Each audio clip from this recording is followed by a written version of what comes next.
All right, so first thing I want to ask you about is just you're having a really good season. Just what's clicking for you this year? I know that sounds like a really lame question, but what's working for you here? I think the biggest thing is the preparation going into games, day in and day out, getting extra shots up, watching film. I feel that I've come a long way just kind of in the offensive and defensive scheme of how we play. And so just understanding where my players, teammates are going to be and then where I need to be, it helps me get shots off, helps me know when I might get shots. And so understanding that, I can work on that, coming in here and getting extra shots every day. So I think that's the biggest thing. That's helped everything click and just being ready for real. I know you've always been able to shoot, but did something happen with your stroke this offseason, both from the three-point line but also the foul line? Because your form's been really consistent and the results have obviously been really good. I wouldn't say it's any one thing. I think all of the work from high school to now is finally catching up, and I'm able to show it. That's the biggest thing. I wouldn't say it's one thing.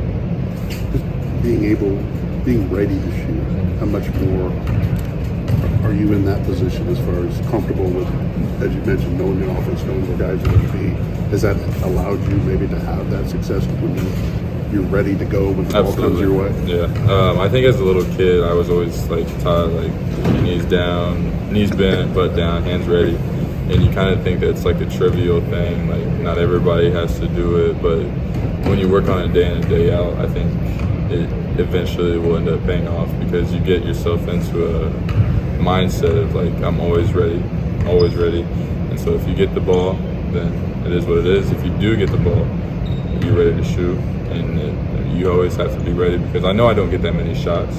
I don't get that many opportunities. So if I get the 2, 3, 4 potential opportunities, I'm trying to make all of them. I don't want to just make one. I don't want to just make 2. I'm trying to go 4 for 4. And so just understanding that I do not get a lot of opportunities, and I'm cool with it. I have other jobs that I need to do on the court to help us win, and I love doing that.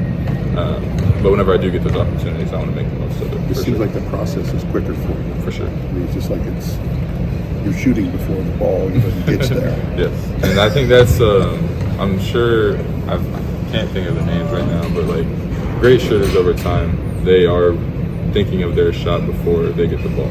And so Klay Thompson, Steph Curry, Ray Allen, those guys, just watching film on them and how they talk about shooting, having their feet ready before they get the shot, before they get the ball. And so whenever you're prepared like that in advance, you don't have to think about your shot. And so I think that's where I'm starting to get towards, and I've gotten a lot more comfortable. Used to, whenever I was shooting, I might have a different follow through, or I might second guess myself. But now it's, if I'm ready, I feel good, I'm taking this shot, and my shot's pretty consistent now. And so, if I'm open, I'm gonna shoot it. Are you to the point now where you're starting to look for different kinds of shots? For example, last year, pass out of a double team and you're open, you'd shoot it, the occasional ball screen indirect kind of thing. Now it looks like you're trying to fill the wing in transition. You're shooting the ball off inbounds in the corners, off screens and whatnot. Are you ready to take different types of threes too? Absolutely. I think the 2 GAs that we have and the coaches have done a really good job of building my confidence, and that I'm a great shooter, and then I've built my self-confidence up a lot more.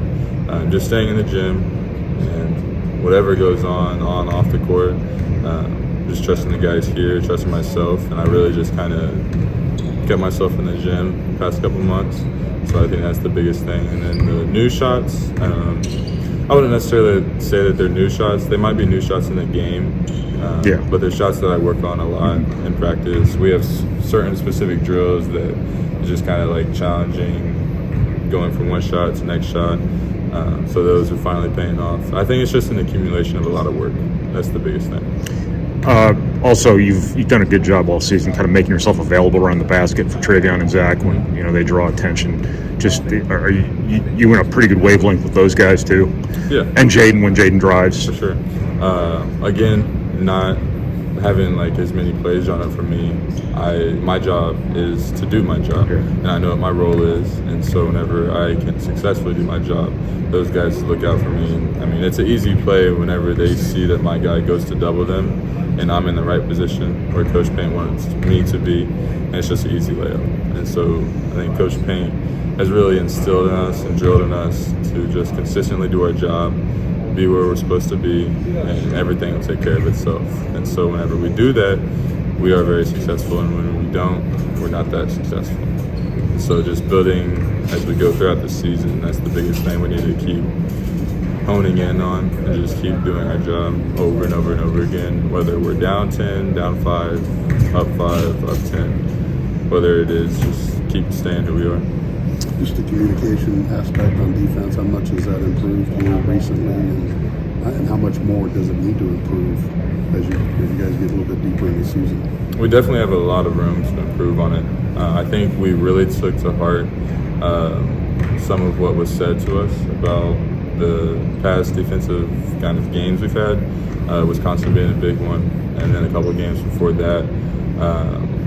It was kind of embarrassing to see not necessarily past players, but just alumni, people telling us that like that stuff shouldn't happen.